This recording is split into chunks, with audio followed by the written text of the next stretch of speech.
I got a picture today with my cute little trainer. Oh, Isn't he precious? he is cute. He is precious. Oh, my God. It sounds nice and clear. Nice and crisp. Nice and clear. It is a sunny and crisp day. Excuse me. Let me say that one more time. It is a sunny and crisp day here in St. Louis, and it is your girls, Libbie and Tuna Drywall, Libbie Higgins. Libbie Higgins. Let me open up my can of Fresca. Are you a Fresca fan? No. Oh, okay. You don't have to be a fucking bitch about it. If it doesn't have Jesus Christ. If it doesn't have 8 cups of sugar per 8-ounce serving, I don't want it. I don't know. I mean, it makes me very happy. Let me taste it. Take a taste. Take the first one. Hey, this is wait a moment. This is a wonderful day here at the Slop City podcast. Libbie just took the first drink. It's not bad. It's not bad.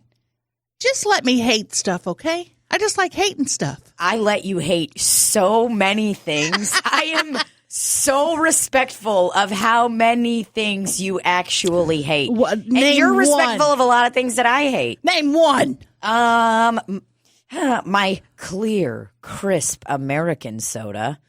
I'm fine with you hating that. I did like that. And you know what else I'm fine with you hating is the Christmas songs that I like. Oh, she likes the Mariah Carey ones. I like them all. I love the classics. I love the hot new ones. Some of the hot new ones I don't like. Like, I don't like it when Ariana Grande does Christmas music. Guess what, bitch? Stay in your fucking lane. If I hear this on my transistor radio, rocking around the Christmas tree, I want to jump out of the car. Why do I like that? You know why I like that one so much? I think that, was it in Home Alone? I don't know, but I don't ever want to hear it again. Okay, well, this is one thing I guess I'm okay with you hating, but like the child and myself won't like you hating it because guess what? I did an artistic seasonal solo to Rockin' Around the Christmas Tree by Brenda Lee when I was a figure skater. Now, when you did that, did you do any of those moves where you stick one leg up behind you and you spin around at speeds that are highly unlikely unless you have a motor attached to you? You know when a scientist is like, oh, I got to check your blood, and they put it in that machine, and then they close. And it spins. Thing, and it goes, ooh, ooh, ooh. That's what I spun. Now, when a figure, as they say in England, they say figure. When a figure skater is spinning Sounds offensive. at such high velocity, what kind of things are going through your mind? Well, here's the thing. If you need to pee at all, you better get your fucking little tiny ass off the ice and you better head to the bathroom. Because have I urinated while I was figure skating and doing a high class spin? An F5 spin, as we will say, or whatever force they use for tornadoes. Yeah, I have. And remember I told you about that time that I had just found out about pads, and I put on a ton of them when I was figure skating at the Nice Country Club. Remember that? No. And I peed through them because I didn't understand what pads did or how they worked. And boy, my nude tights were covered in urine. I had to call it a day because it was cold outside, and there was urine all over my tights. So that's my first warning. Wait, we have to stop there. I have questions. Okay. So is that a common thing when you're spinning at that velocity that your urine will leak out? Well, I mean, yeah, if you have to pee, definitely. Okay. Why don't you try to go stand under the St. Louis Arch and spin around at a high velocity when you have to pee? Bet you'll have some urine in your panties. If I accidentally just trip a little bit, I piss myself. So I can't imagine. Yeah, there would be piss. I'd be spinning and piss would be flying off. People would be like, "Wow, she is so sweaty from all those acrobatics she's been doing." You're like, "It's urine. It's urine." Yeah, when you're doing it, you're thinking about you're just thinking about the moment. You're just thinking about spinning and spinning. But I was never what you would call an Olympic class figure skater. I was a amateur So there were some times I got some speed, I got some velocity, but I mean, it was never so fast that it'll, blow people's socks off. So when a figure skater is spinning as such, do you have to look at a point and think, okay, I'm going to have 87 revolutions before I stop? So you go by 1, 2, 3, 4, 5, 6, 7, So the 8, 9, 10. The coolest part about all of the questions that you're asking me is that you are treating me like I still actively figure skate and like I remember all of the technique. Hey, once a figure skater, always a figure skater. Ain't that the truth? I think that if I got on some figure skates right now and did an axle, I would break my ankle. Well, you know what? You went to the trampoline place and you were flipping and flopping like you've been doing it every day. So that's true. It's like riding a bike. I would like to go figure skating this season just so we could see where I'm at. But with the spins, so there's a couple spins. Let me just show you. I'm just going to show you right now, okay? And, the camera can see it, and you guys aren't going to describe it. Yeah, Libbie will describe it. So I'll show you a few of them, okay? Here we go. I don't know how she's going to do it without skates on. I don't remember the names of all of them, but I'll show you what we got going on. Probably like an Axl Rose move. No, an axle's a jump. Okay, so there's one spin where you get into it and you're going back like that. She's turning a little bit. Back like that. And we can put it on the TV, and then you spin. I'm looking at Tina's butt. Her leg is straight out behind her, and so are her hands. Looks like she's doing the Naratu run. So you're spinning like that, and you're just going. And then there's another spin where I can't even do it anymore, where you're going like this, because do you know what I'm doing right now? Yeah. I'm going backwards. And then I'm spinning into this. And she spins into where it goes. So, there was a time in my life when I could bend down like. Oh, it's like she's falling. I've seen people do that at the skating rink. So like that, where they have their leg out in front of them. One leg is in a squat position. So now if I was doing, it's kind of like one of those one leg squats on the TRX bands. Okay, gym. we haven't done those yet. Okay. Can you hear her, Randy? So she's got her leg out, arms are out. So you would spin in that position? Yes. What propels you? Well, okay, why don't we just put it, Randy, could you pull it up on YouTube? I mean, I type in unlicensed figure skating spin. I don't see why we can't just watch a moment from, there are a lot of really good moments in figure skating. I mean, so fucking many. One of my personal favorites is this guy. A lot of them are going to be Russian because I have an affinity towards the Russians, as we all know. There's one figure skater named Yevgeny Plashenko. Whew, love him. He's a tall, slender man. I am out of breath. Is he actual slender man? Oh, yeah. And nice. Okay, so maybe someone recorded this on their flip phone. Okay. It was a very Russian name, lots of consonants. Okay. Lots of consonants. I would type in Sasha Cohen. Spin. Oh, man. I hope we have some figure skating fans on the podcast, or we should make sure that all of them are figure skating fans from here on out. I still don't understand how you propel. Well, I mean, you turn into it. So you're going backwards and you're skating backwards. You're doing crossovers backwards. When you see the figure skater go like across the whole thing? Yes. So you reel around kind of in a, whoa, there we go. Back it up. That was a good one. Sasha Cohen, combo spin. Okay, so start from the beginning. See, she came from a back crossover, and that's how she propelled herself. Whoa, yeah. Whoa. She's spinning. Oh, whoa. Hello. Combo spin. Uh-oh, death spin. She's got it coming up. Her pussy's out for the whole arena to see. She's one of the most flexible gals. She has one leg in the ice. One leg is up by her fucking head, and she's spinning with a velocity of 97.8 milligrams. Milligrams. Oh, man, she is going. You see? So it's just, I mean, it's... Oh, God. I think her knee bending. So she's not traveling at all. There were times I would do spins, and I would look at the ice afterwards, and we're talking, I mean... It's like I moved a couch across the ice. I wasn't that good. There were a couple times I did well, but I didn't have the velocity, and I wasn't technically thin enough when I was like this age. That's like a big thing for figure skaters. They're like, you got to be a skinny little gal to be able to move and propel yourself. And if I can remind you guys of the Brenda Lee Rockin' Around the Christmas Tree where it all started program that I did, here's what I will tell you. I wore a snowman fleece zip-up sweater, and guess where I got it from? Kohl's? You guessed it. Yes. Got it from Kohl's. And I mean, it was so warm and cozy. So all of the regret and failure that I had during this program, it was kind of like a thunder shirt for a dog. Did you have jingle bells on you? Like on your wrists? No. I should have. That'd have been real nice. You know what I think looks goofy about figure skating and also about that other stuff they do on mats? Is when they try to add real like weird dance moves.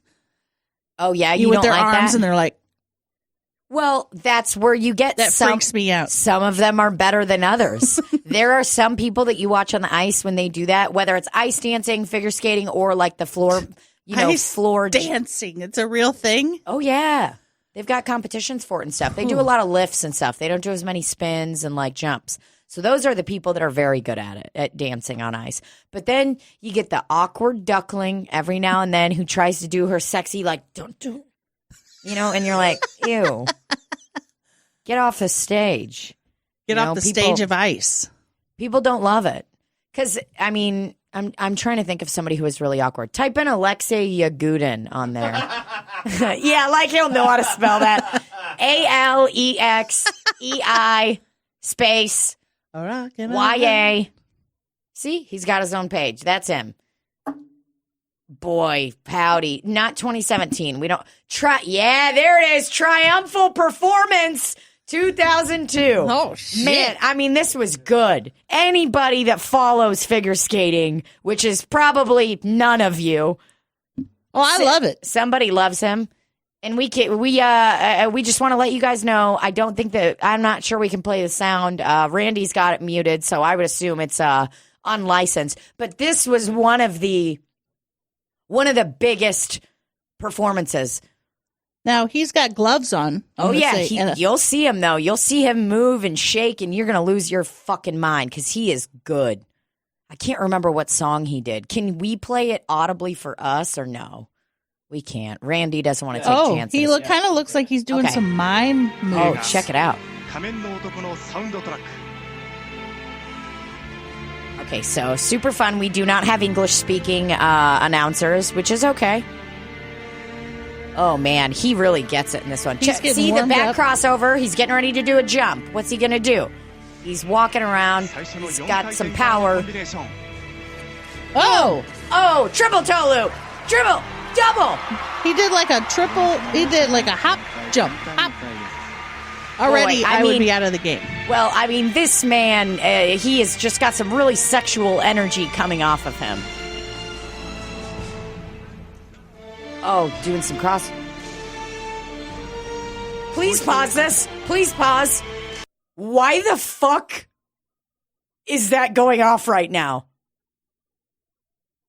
Did you hear that? Yeah, I don't know why. What was it? What is it? It's the light. Fiber optic light. How is this not spooky to you? Because I'm still enamored with the figure skater. Oh, I'm sorry. I guess I should just shut the fuck up when a music box just randomly starts playing. It's gonna kill us. Oh my God. Whatever. I'm gonna calm down. Please press play. Sound off or on? Sound on. Oh, he just did a really good jump. I mean, this guy. Is this going to be exciting for listeners? Probably not. But that's why we're chatting about it as he's going. This thing is 8 minutes long. It's not 8 minutes long, is it really? Yes. Oh my God. Why don't we maybe go to the last 2 minutes? Yeah, let's head to because there's always going to be the footwork, and that's the part that makes Libbie uncomfortable. Libbie doesn't like the footwork, the fancy footwork, and the arm work. You don't like it. So usually in the middle, that's where their footwork comes in. Because you need to either just be a dancer or a figure skater. Wow, look at that. If that's not footwork, I don't know what is. Now, Got a nice spin. I've seen people do some of these moves at the skating rink. Have you? Yeah. Oh, here it comes. Oh, here he comes. He's about to start his footwork. Oh, shit. Oh, he's going across the ice. He's going across the ice. He's got some moves. He's moving. Oh, here it is. What do you think about this? He's How can you not love it? How can you not love it? Look at his arms. They're moving. He's going across the ice. And his feet are going tippity-top, tippity-top. Oh, backwards. Oh, don't worry. He's coming back for more. He's coming around. Hit you with some more footwork. I think he just had an orgasm prematurely. I am coming as we speak. So, yeah, I mean, he's good. What can I say? Look at that. Oh, Jesus. Put his little ice skating blade to his nose. That's good. We can go ahead and turn it off. Was that it? Because I feel like he was just getting started. Oh, he fell. Well, he fell to his knees because he is, he just killed it. He knew that so many women's pussies were wet. He just kissed the ice. I mean, how could you not love that? I like that he kissed the ice and didn't give it up to Boris Christ because, as we know, this is a Russian man. He's yawning, though, right now. Oh, well, he's not. His mouth is open. He's excited. Some people can mistake somebody opening their mouth excitedly when something's muted for a yawn. And, I mean, he may be tired right now. Oh, he is. It is triumphant. And now I know why they called it that. Yeah. He's raising his hands in victory. I mean, he just lost his fucking mind. Good for him. And then moments later, all the judges voted him twos. And then he's like, what the fuck, motherfuckers? Best performance of life. He said, I don't know how to tell you guys. Oh, look at him. They're doing a replay of his toe loop. Boom.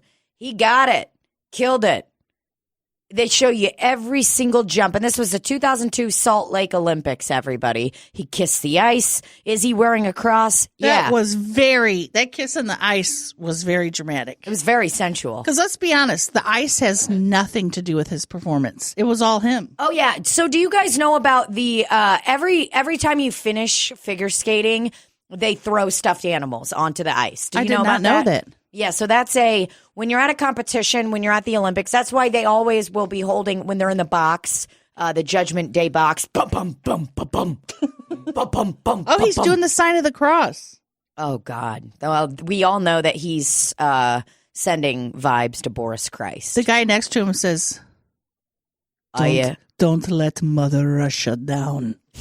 He says, listen, if you shed one actual tear on television, we have to kill you. So just don't. Oh, fuck. I mean, he's killing it. So, yeah, when you get done figure skating, and this is at a high level. I mean, this guy is the best. There's a lot of really, really great figure skaters that, you know, anybody that's going to be in the Olympics or World Championships, we're talking, I mean, at least 10 stuffed animals being thrown out onto the ice when they complete. So when you saw, I mean, and that's a minimum. And then roses get thrown onto the ice, and they're these little sweepers. It's kind of like in tennis, how people come and clear the balls afterwards. Right. In this, there's little sweepers that are, you know, aspiring figure skaters, and they come onto the ice and they clear everything and they put it all, what I would assume, into a landfill. I think that this is where your love of claw machines came from. Because when you skated and people threw stuffed animals, it made you feel powerful. So here is the thing where it gets a little tricky. I don't have a lot of family in the United States. I have my mom, my dad, and my brother. Okay? We've got Igor, Svetlana, and Anton. I think that Anton, my brother, came to maybe 2 figure skating competitions. The whole time that I figure skated. I don't remember him being there, so that's not a good sign. Okay. And I never really got a lot of stuffed animals tossed at me. I would get, you know, maybe a couple. And there were some girls that I figure skated with that, ooh, I mean, they get a lot of toys. I'm sorry, Tina. So, yeah, it's fine. Maybe that's why you love claw machines, though, because you are on the hunt for that moment where you're victorious. I have my triumphant. You want to where are my stuffed animals? So you're constantly going to that claw machine and getting that stuffed animal and trying to fill that hole that was left by your family by not throwing stuffed animals, and you just want to fill that hole. I want to please my inner child. And when I see a claw machine, I don't just see the good feelings I'm going to get in that moment. I see a deep-seated need for approval that I didn't get from the Kansas City Figure Skating Association. What did I get from them? I mean, my mom got a big old fucking bill from them each year. I did get one sweater. They gave me a nice this was before North Face sweaters really got the attention that they questionably deserve. So it was, a kind of North Face sweater, nice little fleece, zip up, zip down. You know the sweater. Yeah. It opens up completely so that you could show what you're working with. And which is important as a young, maybe 10, 11-year-old figure skater. Figure. I just want to take the moment because I know that Igor and Svetlana are listening. I just want to say, why didn't you guys give her stuffed animals, Igor and Svetlana? There are things I think they just didn't think about. Like what they could have done is gone to Dollar Tree and bought me 20 stuffed animals for $20. $20. Maybe $20.99 with tax. Maybe a little more. $24. $22.50 or something like that. Well, and I think what happened is my family has this constant thing, and I know my parents that listen to the podcast right now are going to be like, what the fuck is she about to say about us? Well, I'll tell you. We have this thing where we're late to a lot of things. Oh. We're doing stuff last minute. So I think what happened is we'd get to the ice skating rink, and my mother would be frazzled getting me ready for the competition, putting on the last touchings of makeup or glitter, whatever I needed to perform. And then she'd be like, motherfuck. Igor! And guess what? Igor ain't nowhere to be found because he's watching Safari Live or something like that at the local library. We forgot the fucking stuffed animal. So then, you know what happens? It's like it's the same old story. So many places do this. They get caught in a bind, and they've got to pay $10 per stuffed animal at the ice skating rink. And you only get maybe one or two. You're only getting one 20. Or two. Your parents can't afford that. And what they should have done is gone to the Dollar Tree, the dollar store, and bought 20. And you know what? They could have all been shitty quality. It's not like I played with each of these animals after every time. Oh, God. Because they were buying licensed stuffed animals. Like a Pooh Bear? When they should have been buying unlicensed stuffed animals. Searching for unlicensed things. I'm not going to say, that I feel sad at Igor and Svetlana for doing this. I feel sad for you that part of your childhood was ruined. You have to constantly seek validation from a machine that charges you $1 every time. But the thing is every time you play, you overcome that because you win every time. Every time you reclaim a little bit of your childhood. One time you're going to get something out of there, maybe a unicorn, maybe an emoji, like a poop emoji, maybe an off-brand Pooh Bear. And you're going to raise it up to your chest and you're going to say, this is the last one. This is the one that finally makes me complete. And you'll probably cry a little bit. I'll have a moment. They'll be like, ma'am, can you please stop crying in this Walmart? This is just the entrance. You haven't even bought anything yet. You're just over here standing at the claw machine. The greeter is going to have to come over to me and ask me, ma'am, can you please show us your receipt for what you bought? And I'm going to be like, when did Walmart start doing this? When did the greeter become a receipt checker? When did they do that? I watched a greeter the other day get very mad at a woman because he couldn't find something that was on her receipt. When did those guys become that? I want to let you know, Walmart, right now, that if I'm in your premises and I'm just in that half entrance, the part where you walk in, they've got all the claw machines, the soda machine, they got the Koi Star machine. If I'm over there and I am having a moment with the claw machine and you see me winning a bunch of stuff, you don't need to call security and say, hey, I think this gal's stealing something. I think she stole 3 stuffed animals. Nope, I'm just Well, they won't. You know why? Because they only do that to people of color. Because St. Louis is racist. That's exactly what happened at the Walmart that I was at the other day. See, that I'm right. They don't stop white people. They only stop black people. Well, and they checked my receipt, but they didn't and the man that stopped this family, she lost her fucking mind because the guy was being such an asshole. And I stood nearby just to kind of, I was over by the avocados and I was just like, what's this fucking guy doing? And he was paging everybody and telling this woman to calm down. And like people, it was a family. People were recording it. Yes, it was a family that had so many fucking groceries. And he's just sitting there talking mad shit to her. And I was just like, I'm sorry. I thought the greeter position at Walmart was supposed to be nice and welcoming and not this fucking, you know what the greeter position has turned into at Walgreens? The citizen's arrest guy. That's what he did. He said, ma'am, I'm going to need you to wait here while I page my security. And she's like, fuck you, motherfucker. Good. And I was like, amen. Fuck him. Fuck you and your stupid ass glasses. Can't believe it. Well, if you're a Walmart greeter and you're going to look at receipts, you need to look at receipts of everyone, okay? We're not going to racial profile because that's what happens. You want to argue with me about it? Come at me, bros. Yep. I don't have any research or video, but I've seen lots of instances where people of color, people that are just trying to get out of the fucking Walmart because it's the worst place on earth. It's the worst place on earth, and they make so much money. So, yeah, but excuse me if I'm going to keep a fucking thing of soda at the bottom of my cart and walk the fuck out with it every now and then. I don't give a fuck. I mean, that's not your responsibility. That's the checkout person to look underneath your cart hole. You know, when Rafe and I were in Florida earlier this year, we were leaving this... Excuse me. You were leaving the what? We were leaving this grocery store, and they had this thing called Bob, and that was their way of communicating with each other and saying, hey, did you check what's on the bottom of... They were like, hey, have you seen Bob?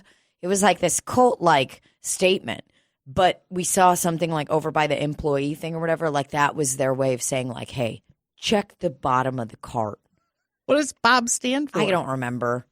Bottom, open, balcony. Bowel open butt. Bob. Grocery store. That's going to come up with a lot of bad things. I can't remember what it was. But either way, that was their way of chatting about what's on the bottom of the cart. Well, sometimes I get nervous when I'm talking about racial inequity stuff because, people... A lot of white people will be like, well, there's no such thing as racism. Guess what? But there actually is. And you should be more aware. Yep. I feel you. Because I guarantee you, I drove around how long with expired plates and maybe only got 4 or 5 tickets. But I guarantee you if I would have been a person of color. What is it? Bottom of the basket? Bottom of the basket. Bottom of the basket. Yep. Why didn't we know that? It was so easy. We're dumb. Well, because it's a fucking cart. It's not a basket. Right. That's why. So they're fucking dumb. Randy, do you have a back scratcher? I'm sure I have something. He's got his penis. I've never had somebody scratch my back with their peen. No, it wouldn't scratch it. Yeah, it would just... Ew. Why do guys thump their dinguses on people? Has anybody ever done that to you where they're like, yes. Don't. I'm like, don't thump me with that. Yeah, it's a power move. But you just go like this. Oh yeah, thump me, daddy. Uh-huh. That's exactly what you do. But in the back of your mind, you're Randy like, just goes, ugh. In the back of your mind, like, away. Why is he thumping it on me? Don't thump the head of your dingus on any part of my body. And it's like the way they do it. Like I've done that to people with like a piece of cheese on their face, or like I've done it with like cheese or like salami, and it's like no one ever likes it because it's like it feels like you're trying to embarrass them, like you're walking up like.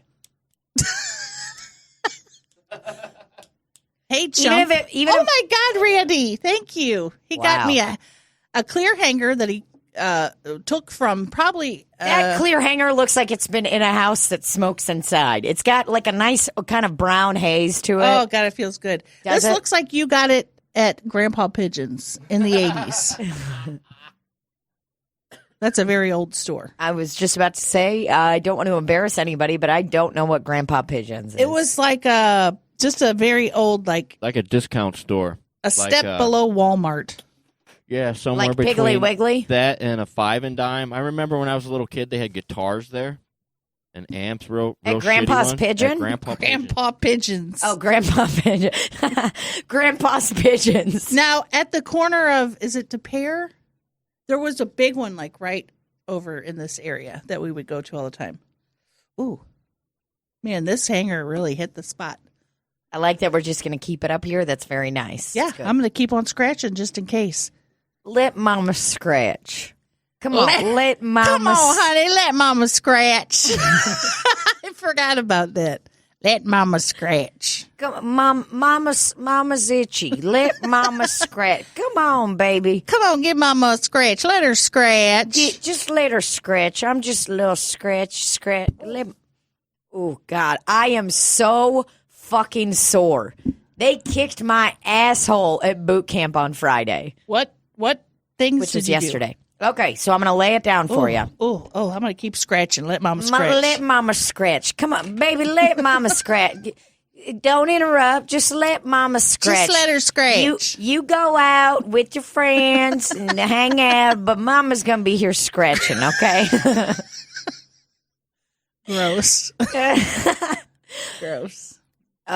Katie, what's your mama doing tonight? You think she could cook us some dinner?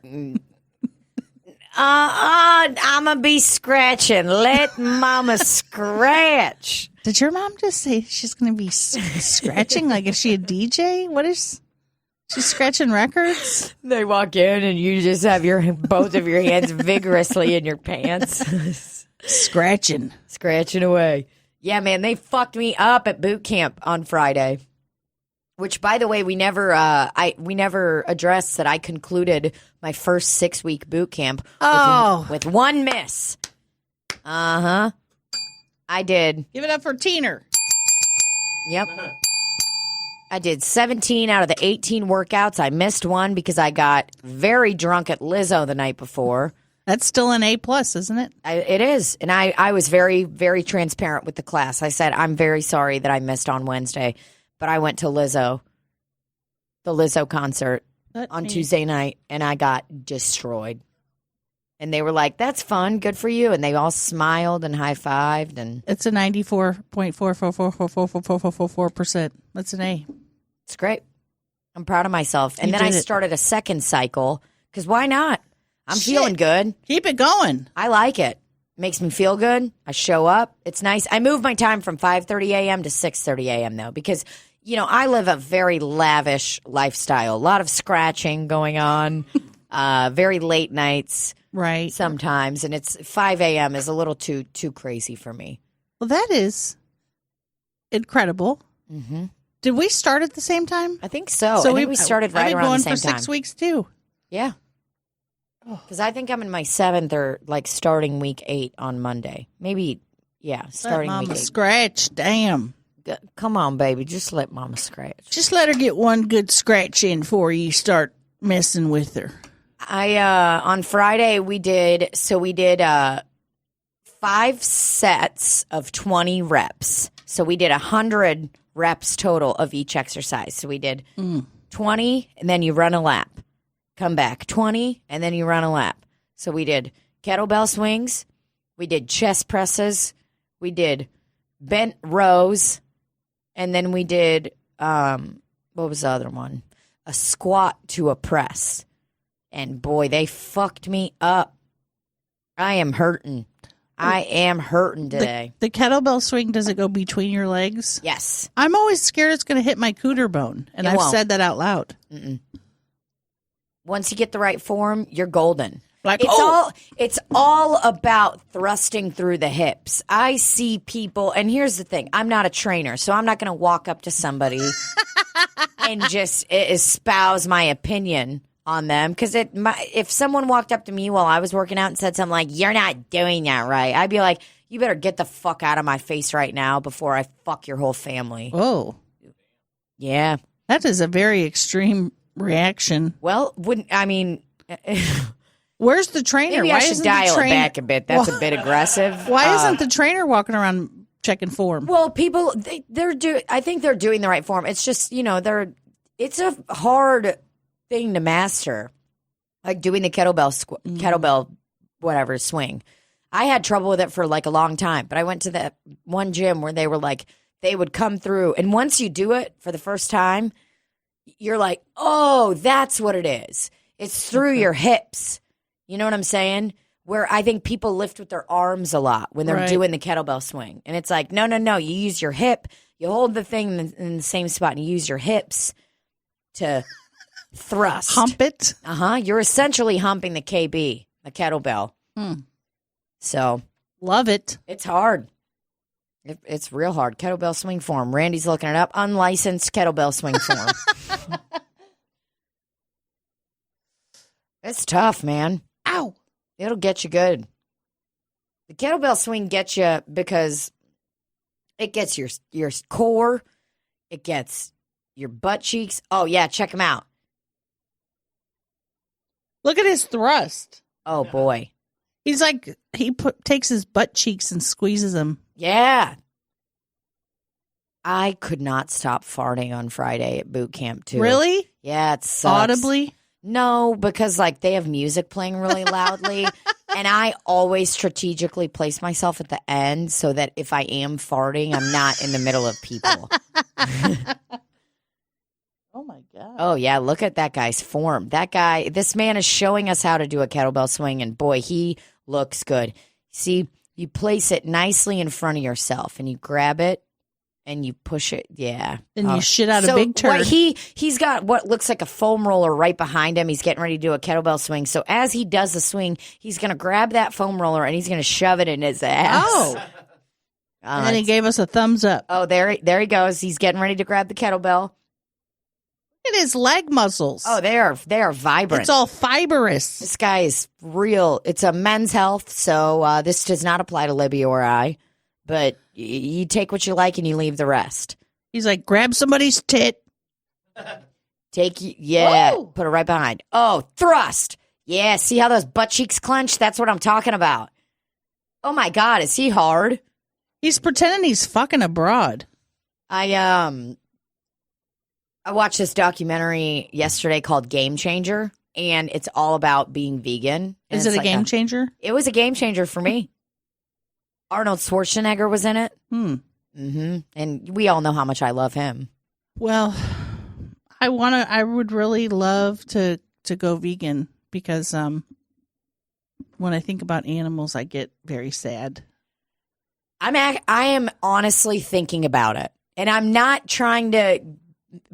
I'm not going to do anything crazy. I want to look into it a little more, like watch a few more documentaries, maybe read a book about it and stuff. But there are the data. You say it whichever way you like. I kind of switch both it up. Of them. I do too. Is that the light? No. Oh. In this documentary, highly recommend it. Game Changer on Netflix. It was this guy, this MMA fighter or UFC fighter. I don't fucking know the difference. Both of them are very violent. So there's blood every time. And this MMA fighter, UFC guy was injured. I'm going to give you guys a quick synopsis of it. He was injured and tore ligaments in both of his knees or something. And he was like I eat meat every day, steaks all day, protein kind of guy. Mm-hmm. And he had a lot of time to sit at home. So he started doing research on diet and came across a lot of plant-based diet studies. And I mean, the data was mind blowing. Even just your cholesterol levels and everything after 7 days of doing a plant-based diet were mind blowing. Holy shit. And then they had one of my favorite parts of the whole documentary was they spoke to a lot of elite athletes, which, I mean, if we're being honest, you and I are not elite athletes. But we're not. Well, I just hurt my friend's feelings. And I feel like an elite athlete every time I go to the gym. The soreness that I feel today makes me feel like an elite athlete. So, you know what? I'm going to change my stance. Yeah. We're fucking elite athletes. But they spoke to a lot of like football players, basketball players, baseball players, whatever, and like had doctors talking to them. So they had 3 men do, they would eat meat one night and they would measure the amount and hardness of their erections throughout their sleep. And the way they were talking to these guys, he's showing like on a device, a penis-like device. He's like, okay, so the doctor's talking to these 3 guys, and they are about to audibly start laughing throughout the whole thing. And I love that they showed that vulnerability, that these grown adult men were like, we're talking about our pee-pees. So he's like, so there's going to be a clamp kind of at the base of your penis while you sleep, and then up at the top right under the head. And we're going to measure firmness of your erections and how long you have the erection and stuff throughout your sleep. So one night, these guys ate meat right before they ate meat all day long. And they measured their erections and hardness. And let me tell you, the results weren't great. Oh, shit. So that was they weren't super great. They weren't bad, but they weren't great. And then the next day, every single one of these guys put the device onto their penis. So, the clamp at the base of the penis and the clamp and this isn't like a hose clamp. It was like a nice silicone base kind of clamp that was stretchy. It was malleable. It wasn't, it's not like, metal. Tight metal. No, it was very nice and loving to their penises. So the next day, they all eat plant-based food all day long. And then they go to sleep, and the device measures their penis. So the doctor met with them a couple days later and was like, hey, let's go over your results. Hands each of them a folder. And is like, show us what you got. Every single one of them. The way that this doctor was talking to you, he goes, so this measures the hardness of your erection. And all of these guys are like laughing hysterically, but they're hyped because they're like, whoa. The results, even just for their penises being hard throughout sleep, which if you've ever slept in bed with a penis, with the whole penis, I mean, they'll get hard throughout the night. That's just how it is. It's part of being a human. And this doctor tried to normalize it and be like, it's just how it goes. You get hard while you sleep. So what? Big whoop. Whoop. And these guys were excited because the results were mind blowing. Their erections. One guy held an erection for 70 minutes, and the guy goes, whoa, that's an hour. They were so excited. And I love when the doctors summing up the results of this study, just trying to show having a plant-based diet is really, really good for humans. And that's what we're meant to do, allegedly. And he says, so I think no matter what, this study is good news for anybody that has a penis or that likes penises. And I was like, way to be included. I just love the way that he said it. Listen, if you don't like a penis, great. You don't have to worry about it. If you like penises, awesome. Why didn't they measure how women's pussies throbbed while they were sleeping?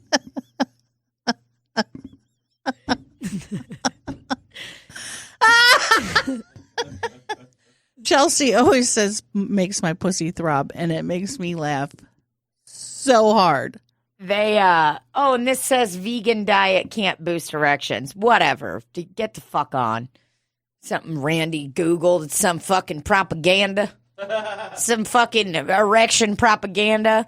Let me tell you. How many boners do guys get a day? Here's what I'd like to know. If I'm eating a plant-based diet and then I fall asleep, why don't we just slip a little hot dog inside of me while I sleep, measure that, and see how many times my pussy's throbbing? No, you'll wake up and the hot dog will have marks on it like it was put on a grill. It'll have you squeeze the shit. The hot dog will be your pussy will eat the hot dog. So, it's gone. Let's be real. If you, me, and, if you and me are sitting at a table with a doctor and we're going over the results of the next day. So one day we're eating meat, okay?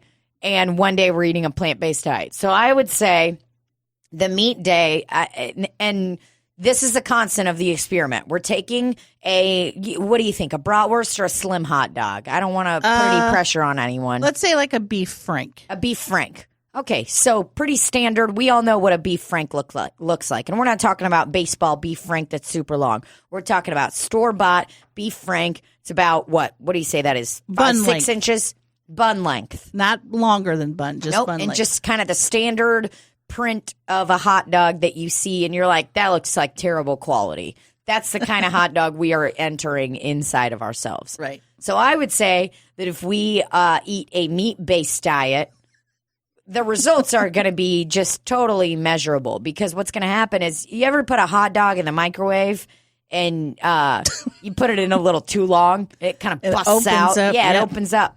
I think that's what the hot dog is going to look like when it's inside of our Pucinas and we're eating a meat-based diet. And it throbs a lot? Mm-hmm. Yeah. I think it's going to bust open. It's going to look totally demolished.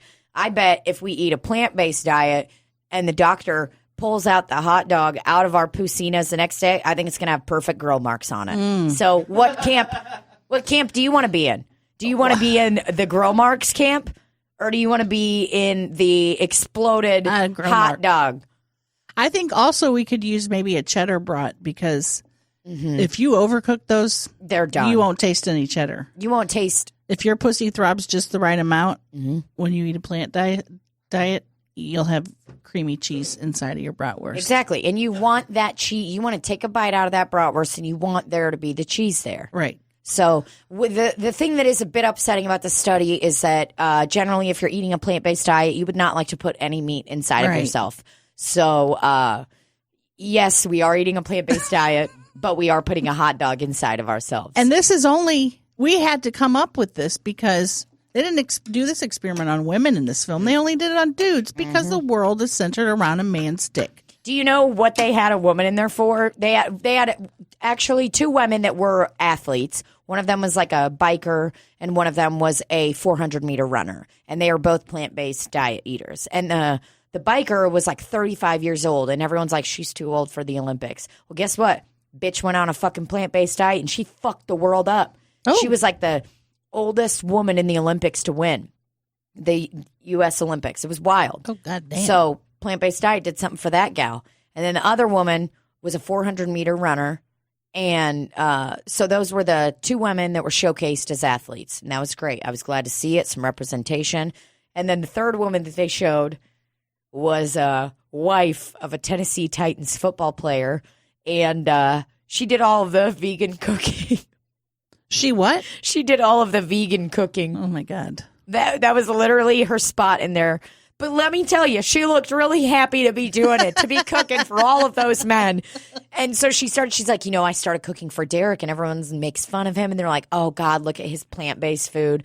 What a weenie, blah, blah, blah. People are so weird. Well, and that's what they talked about in this documentary, is that, like, it was really interesting. They talk about how, like, the tobacco companies used to be very much like, you're a man if you smoke cigarettes. And they would advertise during sports games. But then that was banned, so cigarettes can't be advertised during any kind of sports broadcast. Now it's moved over to the meat companies, where they're like, you're a man if you're eating steak. Right. It's like, that's why we've got Paris Hilton slamming a fucking burger on a car, and, it's like things that make it appealing to men. It makes women's pussies throb. Listen, you want to know what makes my pussy throb? Organization. I want all of my clothing color coordinated. That makes my pussy throb. You know what makes mine? Urinary tract infections. Boom. And that's uncontrollable. Maybe a yeast infection. Yeah, a yeast infection will really get me throbbing. Oh, God. What gets me throbbing? When all the dishes are done. I'll throb out. Oh, where's Tina tonight? She's throbbed out. Cut to me in my bedroom. Hot dog grilled perfectly to perfection. And I'm asleep. Steam coming off. Yeah, nice little steam. As you can see here, Tina's got 8 perfect little grill marks on her hot dog, and Libbie only has 1 big indentation. Not sure what's going on with her puss. Yeah, but then, so there were all of the physical things in a human's body that happens when you eat plant-based. Wait a minute. Stop for a second. We didn't announce. We're at Popcorn Corner. This is Popcorn Corner. Popcorn Corner. Popcorn Corner for documentaries. It's educational and fills your heart with cum. Wait, I'm sorry, what? Sorry. So we also did not say, we are 50 minutes in, and we did not say, welcome to the podcast. Welcome to the podcast. Welcome to Slop City Podcast, everybody. We're going to be wrapping it up here in about 15 minutes. We have really been on one today. But on top of all of the things that being vegan does for your body, it also is, I feel like if you are somebody who feels strongly about climate change and you're eating fucking meat, because they showed that it's not just, oh, I recycle at home and I do all of this wonderful things at home. To like cook one hamburger patty takes so much fucking water, which is just destroying our like it's fucked up, man. Oh, I think that God. if I'm somebody that cares about climate change and I want to do what I can to help and I want to do my part and do the right thing, you know, I should probably stop eating meat. So I don't know. I might do it. How are you going to eat your partner Rafe's dick? Well, I mean, I'm going to have to put a condom on it. What if every time I gave him a blowjob, I put a condom on? With spermicide on it. Oh, man, that would be so cute. That would be really special. I'm thinking about it. That's all I'm saying. Putting a condom on Rafe's dick? No, being vegan. The next time that you guys hear us, it'll be the live podcast if everything works out right and we get it recorded right. Yeah, is that, Randy, will we be able to like record it and then put it out? Or... I'm hoping that it goes just like it does now. We just record it and great, put it out, and you do whatever you do with the video, and yeah. I don't know what we're going to do for video. Oh my God, that sounded like it's the Lyle's That part. one, yeah, it did. Wait, I can't recreate it. It did sound like the very beginning of it.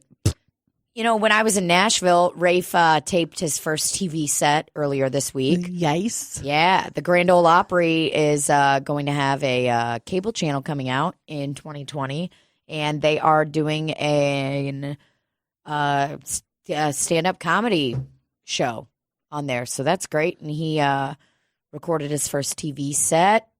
Very exciting. He fucking killed it in Nashville earlier this week. Did you sit in the front so you could be on it? No. And go, I was like, that's my partner. That's my boy. Right when he got on stage, I said, I'm his girlfriend. And I flashed my tits. They were like, oh, okay, we're going to have to re-record that intro again. It was cool to see the live production happen. I'd never seen anything like that before. It was very exciting. But something exciting that I got to see there was a Slop City fan. Oh. Yep. Katie. Got to see Katie up in the fucking house. And we were walking, Rafe and I were walking from the car where we park to Zany's in Nashville. And I told Katie, hey, we're getting ready to walk up to Zany's. Why don't we meet at the Shell? And we're walking, and I see this gal in a minivan roll down the window and scream, Tuna Dribbler! Is that you? She should have said, you're looking good today. No, she hit me with a Tuna Dribbler, and that was the first time I'd ever been recognized on the street. So did you laugh so hard? I did. It was fucking great. And then she did not end up following my instructions to park at the Shell. She parked at the Subway across the street. So we were yelling across the street to each other. I wanted so badly to just go ahead and moon her, like pull down my pants all the way. I didn't. I pussed out because, you know, sometimes there's a lot of people around and you're like, do they want to see all of these colors they're about to see when I pull my pants down? Just a lot of shades of brown. Mm-hmm. A lot of shades of brown. But I got to hang out with her child, and her husband Ryan for a moment. So that was fun. And I got a special video Riley. shout out from them. That was very nice. Mm-hmm. So that was cool. Did they go to the show? They did. I can't remember what it was called. No. They were taking their daughter to a concert. Oh. They came up to Nashville to take her to a concert. I think it was called Where are they from? or something. Well, they're moving to Michigan. I can't remember where they're moving to. She spent a lot of time in Nashville, though, and they live nearby there, I think. Was Rafe the only person that was being filmed that night? No. There was lots of other people. Yeah, getting there was filmed? 8 comics total that were filmed. And then... Anybody else that you know? Nope, I didn't know anyone else. But, man, they were great. That was the first place I saw Chris D'Elia. At Zany's? Mm-hmm. What a good club, man. I love it so much. A long time ago. This guy, Mal Hall, I probably should not ruin his bit, but I'm going to. I'll just give you the premise. He did this fucking bit. It made me laugh so hard. He was on the show, too. He went right after Rafe, and his bit was about the time that he found out that he was poor. He's like, I found out that I was poor when I was at a friend's house, and I said, excuse me, where's your ketchup drawer? Oh my God, I fucking died. It was so good. It was good. He was great. There were so many good comics that night. I mean, all of them were fucking great. And it was so cool to see like a live production like that. I'd never seen that. Like the producer came out at one point and was like, okay, we got to do that again. So then the host, this gal named Leanne Morgan, the Southern Belle, she's like, okay, y'all, we're going to have to do that again. So I'm going to say the comic's name, and then you guys are going to clap, applaud like crazy, and then we're going to bring them up. Okay, we're going to do it again. So, like, they had to start it all over again, and I was like, oh, man, this is fucking TV. And, like, the production crew was in the fucking pit, and they had all these TVs on the audience and on the stage. It was cool. Did you ever have a camera focused on you? No, I was up top. Tina. Got to get in that audience, get that reaction ready, like I did when I was on Dr. Phil, and I didn't get showed though. You did Dr. Phil? Chelsea and I were in the audience for Dr. Phil. When? 2014 or 15. Oh my God! And I'm telling you, this was before Chelsea was real famous, so they didn't sit us in the front. They don't put. I don't know if you know this, but they don't put bigger people in the front unless you're famous. Well, she wasn't as famous then. Put us way in the back, even though we were one of the first people there. They put more attractive. Because they didn't want to see you in the audience? They want more attractive people sitting in the front. I'm just going to be very... That's how it is. Okay, well, I'm going to be very blunt with you. There are a lot of television shows that I have watched where they pan to the audience, you know, where it's a live studio audience, and I have never once been like, wow, what an attractive person they set up front. Well, Dr. Phil, I guess they want prettier people in front. Well, Dr. Phil is not... He's not pretty, so I don't know what he's doing. More asking for fucking together pretty people. But I'm telling you, I had my reactions on point. If they said something sad, I would go, oh, and I would shake my head, you know, and oh no. Something surprising, I go, oh my God. Oh my, that is just amazing. Something happy, I would be like, oh yeah, that was so great. Amen, sister. And we only got showed like two little, just sweeping across the audience. So does that count as a TV credit? I don't know. I'm going to check my IMDb. Maybe see if I can get that on there. Live studio audience member, Dr. Phil, 2014. And the picture is going to be like, just like half of your face, like. Oh, man. That was a good time. And it was somebody from Honey Boo Boo show was on there, like a cousin or somebody. Was the Cash Me Outside girl on Dr. Phil? Yeah, but not when I was there. Well, I know that. Cash Me Outside. How about that? Oh my God, I'm so sore. I'm trying to itch my back fat. You want my back scratcher? No. Cash Me Outside. How about that? You know what's sad is that girl is probably so famous and making a lot of money right now. Well, you know, she wanted to catch people outside. Cash people outside. Thank you. Oh, fuck, my nose. I hit my nose on the mic again. What's my problem? Why can't I close my fucking mouth or put my hand over my mouth when I sneeze? I think it's a power move because I feel like I didn't get what was mine when I was a figure skater as a child, right. And now I act out like that. A figure? Cash Me Outside. How about that? I'm going to find this clip of us on there. Dr. Phil? Yes. Boy. I mean, if I was... Isn't this thrilling? You just keep talking, though. You know what? I mean, isn't Dr. Phil... Isn't he not even a doctor? But guess what? That's the thing. Sometimes you don't need to be a doctor to elicit change and bring happiness out of people. It's on my 100 Vines. Oh, okay. So he draws on his 25 years of experience in psychology, sociology, and observation. Well, let me tell you, if he's so good at observation, why isn't he doing stand-up? All right? He could be up here killing it. Hey, what's the deal with this? What's the deal with your prop? I mean, this is crazy. I'm sorry, but this is one of my greatest finds ever. Man who claims his wife is dangerously dependent on Adderall says she's bouncing off the walls, Dr. Phil.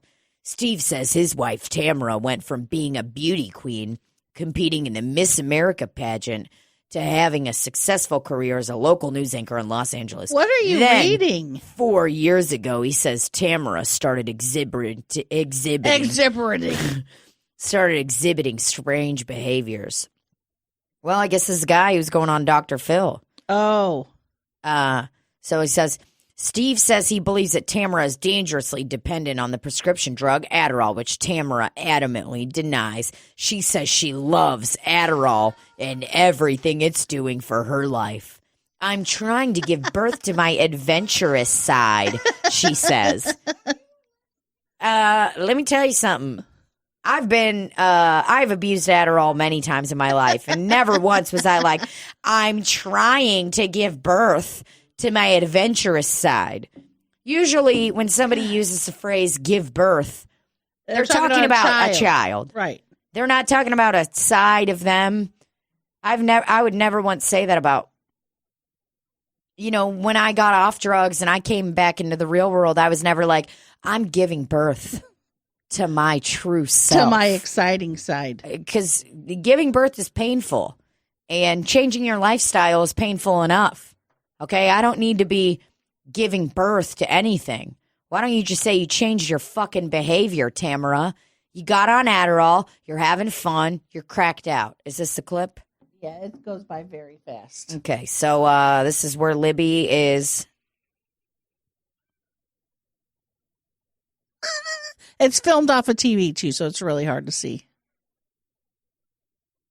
If you miss it, it's gone. So, I missed it. Okay. I'll see if I can find an isolated one later. I tried. Wow. What a time to be alive. Huh? So. Okay. Can Dr. Phil help Steve convince Tamara to accept treatment?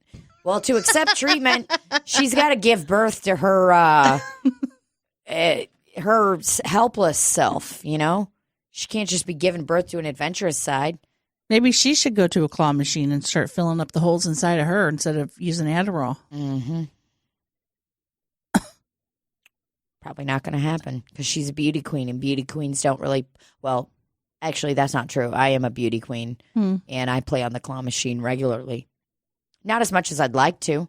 But guess what? I'm not in beauty pageants as much as I'd like to. Dollars are expensive. As we all know, I would destroy in a bikini contest. Yes. What I would wear is a two-piece bikini, and I would put a nice black line on my stomach where each of my rolls meet to really show them what's up. Yeah. And I would win because they would be like, oh, she's so brave. Look at her. Look at that gal up there. Look at that sad, pathetic woman. She is standing on stage and says that her talent is a claw machine. How cute is that? And then I fucking kill, and they're all like, guess what? We were wrong. We had her pegged wrong. I have them crane in a claw machine and drop it. How about I'm navigating the joystick to drop the claw machine on the stage? They crane in a claw machine. I'm inside the claw machine. You're on the outside. You pick me up with the tiny mini crane, put me in a hole and drop me out. And then I come out and we do like a figure skating and you move together. You fall out a slide right into the audience. Whoa! And I'm like, somebody, can you help me up here? I'm not used to being on the ground. And then a judge is like, I'm a judge. I don't get up out of my seat. I sit here, I drink my water, and I hold up signs. And I'd like to give that exit out of this slide a 10. And the crowd goes apeshit. Slowly, because at first they're like, is this real? Yeah! Woo! Very much like my Dr. Phil reactions. Yeah, Libbie's talent in a beauty pageant would be her incredible reactions. So you just say something and I will immediately react appropriately and off the top so it looks good on TV. And that's why Libbie is such a fake person because or a great actress is what you meant to say. I'm sorry. Hey, you know what? We got to go here in a minute. Did somebody fart? No. I don't think so. Randy. Whoa! My bad.